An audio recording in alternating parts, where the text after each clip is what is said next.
বন্ধুরা, দুটো গাছ আমি নিয়ে বসে আছি। দেখুন, ফল ধরে আছে। অনেকেই চিনতে পারছেন, দেখুন পাতা দেখে ভেরিকেটেড মালটা বলে পরিচিত।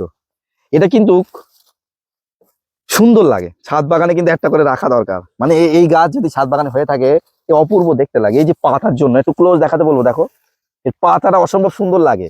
আর একটা জিনিস দেখুন, এই যে ফলের এই গায়েও সবুজ আর হলুদ কালারের একটা ভেরিকেটেড মানে চোপ আছে। আর এটা কিন্তু ভালো হবে, আপনারা ছাদ বাগানে করতেই পারেন। দেখুন এখানে ছোট ফল হয়ে আছে, সেটাও কিন্তু ভেরিকেটেড টাইপ লাগছে। একটা জিনিস মাঝে মাঝে দেখা যায়, মৌসুমীর অনেক ভ্যারাইটিতে একবার ছাড়া দুবার ফল পাওয়া যায়। এই ভ্যারাইটি তো সেম। এই যে বড় ফল দেখছেন, আবার এই গাছে নতুন করে ফুল এসে ফল সেট হয়েছে, বড় বড় ফল হয়ে গেছে। আপনারা এটা দেখছেন তারামা নার্সারি। আর এমন গাছ কিন্তু আরো অনেক আছে। এখানে দুটো গাছ নিয়ে বসেছি এমন নয়, আরো অনেক আছে। তারামা নার্সারিতে এই ধরনের আপনারা রেডি প্ল্যান্ট যদি চান তাও পেয়ে যাবেন। আর এই ছোট চারাও অ্যাভেলেবেল আছে। স্ক্রিনে আমি কন্ট্যাক্ট নাম্বার দিয়ে দেবো। আপনারা যদি এই ভেরিকেটেড মালটা লাগাতে চান, আপনারা তারামা নার্সারিতে নিয়ে যেতে পারেন। একদম অরিজিনাল অথেন্টিক চারাই আপনারা পাবেন। যাই হোক, এই শর্টসটা দেখে ভালো লাগলে লাইক করে চ্যানেলের পাশে থাকবেন।